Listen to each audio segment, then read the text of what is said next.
خطوں میں، قبیلوں میں، زبان میں، علاقوں میں عصبیت پہ بانٹ رکھا تھا۔ غریب نواز ایک کرنے آئے تھے، ایک کرنے۔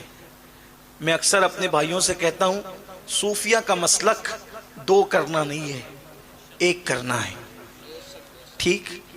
جیسا کہ وہ بہت مشہور واقعہ ہے کہ بابا فرید الدین گنج شکر کا مرید لوہار تھا، تحفے میں کینچی لے کر آیا تو بابا فرید نے فرمایا بابا ہم صوفی لوگ ہیں، کینچی کیوں لائے ہو؟ اگر تحفہ ہی دینا ہے تو سوئی کا تحفہ دو، سوئی۔ تو اس نے پوچھا حضور یہ کینچی اور سوئی میں کیا فرق ہے؟ فرمایا بیٹے کینچی ایک کو دو کرتی ہے اور سوئی دو کو ایک کرتی ہے۔ دو کرنے نہیں آئے، ایک کرنے آئے۔ آپ بتائیں کینچی اوزار میں، کینچی اوزار اور ہتھیار میں سب سے حقیر اور کمزور اوزار ہے، اس لیے کہ کینچی سے کس کا مرڈر بھی نہیں ہوتا، ہوتا ہے؟ کینچی سے تو کپڑے ہی کٹتے ہیں، چاقو کی بات الگ ہے۔ کینچی آپ دیکھ لیں، کینچی سے اگر کسی کو اللہ نہ کرے مار دیا جائے وہ نہیں مرے گا، کیونکہ کینچی جو ہے نا وہ اس طریقے سے ہوتی ہے کہ اس کی دھار ایک دوسرے میں پیوست ہوتی ہے، تو اس سے لوگوں کو مارا نہیں جاتا۔ کیا صوفیہ ہے جو اوزار ہے تو اوزار لیکن قتل نہیں کرتا، صرف دو کرتا ہے۔ ایک ہے قتل کرنا، ایک ہے دو کرنا، ایک ہے قتل کرنا، ایک ہے دو کرنا۔ ارے جو صرف دو کر دیتا ہے صوفیہ کہتے ہیں ہم اس کو بھی پسند نہیں کرتے، ہمیں تو سوئی دھاگا چاہیے، سوئی چاہیے جو ایک کرے۔ اور غریب نواز نے کسی ایک کو بھی تھپڑ نہیں مارا، ایک کو بھی تھپڑ نہیں مارا، 90 لاکھ کو کلمہ پڑھایا، ایک پر بھی ڈنڈا نہیں اٹھایا، 90 لاکھ کو کلمہ پڑھایا۔ کیوں؟ پیار کی بولی، محبت کی بولی۔ اسی سے تو لوگ لرزہ برندان ہیں کہ آپ کو بولیاں اچھی آتی ہیں، آپ کی زبان میں اللہ نے بڑی مٹھاس رکھی ہے۔ اور یار انسان تو انسان ہے، وہ جنات جو بنے ہیں آگ سے جب آپ بولنے پر آؤ وہ بھی ٹھنڈے ہو جائیں، جب آپ بولنے پر آؤ تو وہ بھی ٹھنڈے ہو جائیں۔ جب رائے پتورا نے دیکھا کہ سرکار غریب نواز رضی اللہ تبارک و تعالیٰ عنہ کے ہاتھ پر لوگ اسلام قبول کرتے جا رہے ہیں، لوگ جڑتے جا رہے ہیں، جڑتے جا رہے ہیں، کیا ہوا؟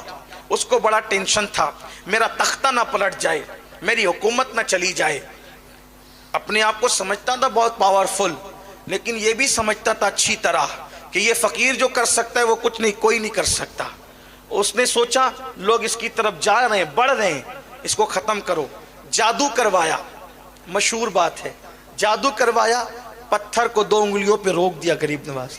آپ نے سنا ہے، بار بار سنا ہے۔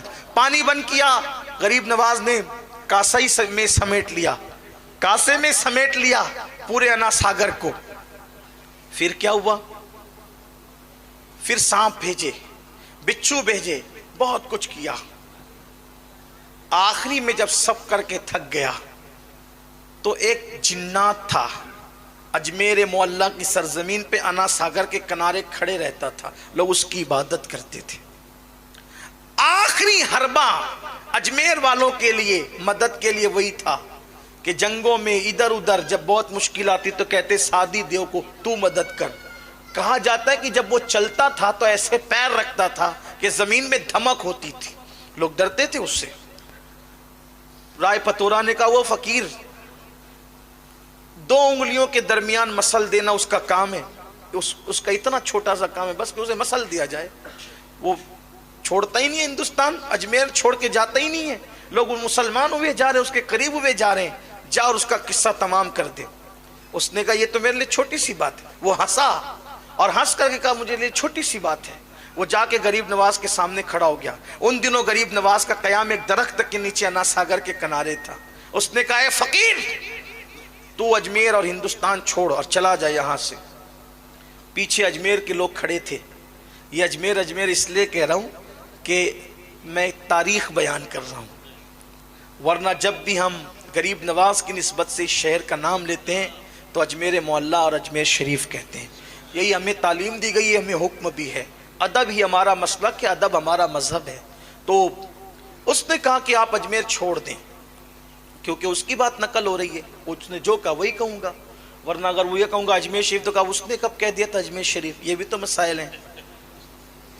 یہ بھی مسئلہ ہے نا، تو اس لیے اس نے کہا چھوڑ دیں آپ اجمیر، ہندوستان چھوڑ دیں آپ۔ غریب نواز نے فرمایا میں ایسے چھوڑنے کا نہیں، ہندوستان ایسے چھوڑ کے نہیں جاؤں گا کیونکہ خود نہیں آیا ہوں۔ ہندوستان، اگر ہندوستان چھڑوانے کا خواب ہے، سادی دیو، او سادی دیو، اگر تو چاہتا ہے کہ ہندوستان سے ہمیں نکالے تو غریب نواز کا جواب ہے میں خود نہیں آیا، مجھے مدینے کی سرکار نے بھیجا ہے۔ ایسے نہیں جاؤں گا، نہیں جاؤں گا ایسے، بلکہ مر کے بھی نہیں جاؤں گا۔ ہاں، مر کے بھی کوئی نہیں لے جا سکتا ہمیں۔ کیوں؟ اس لیے کہ یہ ہندوستان کا سینہ ہمارے لیے قدرت نے مخصوص کر دیا۔ غریب نواز آج بھی اس کے سینے میں آرام کر رہے جسے اجمیر معلیٰ کہا جاتا ہے۔ رشک کی نظر سے دیکھتی ہے اس زمین کو اور زمینیں کہ اتنا بڑا مبلغ اعظم آرام کر رہا ہے، اور سینے میں، زمین کے سینے میں آرام کر رہا ہے، اس لیے کہ امانتیں سینے ہی میں دفن ہوتی ہیں، امانتیں سینوں میں دفن ہوتی ہے۔ ہم گھسپیٹیے لوگ نہیں ہیں، ہندوستان میں امانت ہے ہندوستان کی، ہم ہندوستان کی امانت ہیں، ہم نے دفن اس میں ہونا ہے۔ امانتیں دفن ہوتی ہے، باغی دفن نہیں ہوتے، غدار دفن نہیں ہوتے۔ اللہ اکبر، اگر نظام الدین یہاں دفن ہے تو بتایا جا رہا ہے کہ نظام الدین یہاں کے باغی کا نام نہیں، نظام الدین یہاں کی امانت کا نام ہے۔ قطب الدین اگر یہاں دفن ہے تو قطب الدین یہاں کے باغی اور لٹیرے کا نام نہیں، قطب الدین بختیار کاکی ہندوستان کی امانت کا نام ہے۔ یہ امانتیں ہندوستان کی، اور انشاءاللہ قیامت کے دن اسی زمین سے یہ امانتیں اٹھے گی۔ یہ اس زمین کی بھی امانت ہے اور ہمارے مذہب کی بھی امانت ہے۔ یہ اولیاء اللہ کے آستانے۔ اللہ اکبر۔ تو سرکار سلطان الہند غریب نواز نے کہا کہ میں ایسے نہیں جاؤں گا، تیرے کہنے سے نہیں، کہا پھر مرنے کے لیے تیار ہو جا، دھمکی دے رہا ہے، مار ڈالیں گے تمہیں۔ غریب نواز نے کہا ٹھیک ہے، ہمارا ایمان ہے مسلمانوں کا، اگر اللہ نے موت لکھی ہے تو تیرے مارے بغیر بھی ہم مریں گے، اگر موت لکھی ہے تو مر جائیں، اور نہیں اس نے موت لکھی ہے تو پوری دنیا کے لوگ جمع ہو جائیں مارنے کے لیے، ہمیں مار نہیں سکتے۔ زندگی اور موت کا فلسفہ یہی ہے، پوری دنیا کسی کو مارنے کے لیے جمع ہو جائے اور اللہ نے موت نہیں لکھی ہے، نہیں مار سکتے۔ تاریخ بھری پڑی ہے، تاریخ۔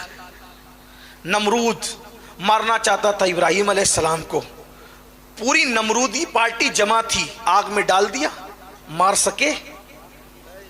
فرعون مارنا چاہتا تھا موسیٰ علیہ السلام کو، اللہ نے اس کے گھر میں پرورش کروائی۔ دیکھو تو صحیح، لیکن کوئی بنے تو صحیح مسلمان، کوئی آئے تو صحیح اسلام کی طرف، کوئی آئے تو صحیح قرآن کی طرف، کوئی آئے تو صحیح مذہب کی طرف، کوئی آئے تو صحیح مسلک کی طرف۔ اللہ اکبر۔ وہ یقین پختہ کرو، جس دن مسلمانوں اپنا یقین اللہ پر پختہ ہو گیا، اس دن مارنے والے پالنے پر مجبور ہوں گے، لیکن ہمیں اپنا یقین پختہ کرنا ہوگا۔ سرکار غریب نواز نے فرمایا تو نہیں مار سکتا مجھے، میرے اللہ نے اگر میری موت نہیں لکھی تو تو نہیں مار سکتا مجھے۔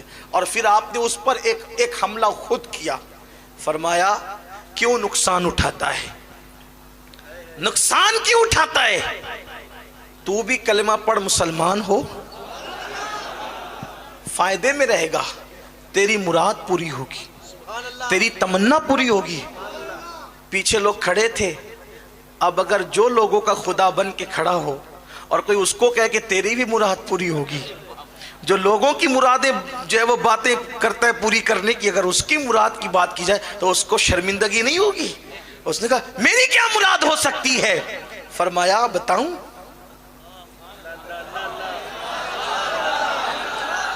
غیب دا نبی کا بیٹا اس لہجے میں گفتگو کر رہا تھا ایک جنات کے ساتھ۔ بہت ممکن ہے کچھ لوگوں کو ہوگا یہ بخاری میں ہے کیا؟ میرے عزیز وہ بخاری تو برسوں پہلے لکھی گئی، اس میں کیسے ہو سکتا ہے؟ کچھ لوگ تو یہ کہہ سکتے ہیں نا نہیں ہمیں بخاری میں بتائیں گے تو ہمیں جو ہے وہ ہم اس پہ یقین کریں گے۔ اگر ہر بات کا یقین آپ کو بخاری سے ہوتا ہے، اگر آپ برا نہیں مانے تو صرف سمجھانے کے لیے کہوں ایک بات، ناراض نہیں ہوں گے آپ؟ حالانکہ آپ نے بولنے کے لیے بٹھایا ہے مجھے، لیکن آپ ناراض نہیں ہوں گے اگر آپ کہتے ہیں ہر بات ہم بخاری سے ہی مانیں گے؟ تو آپ جو ہے وہ اپنے ابا کے شہزادے ہیں، یہ تو کوئی بخاری میں نہیں لکھا ہے نا.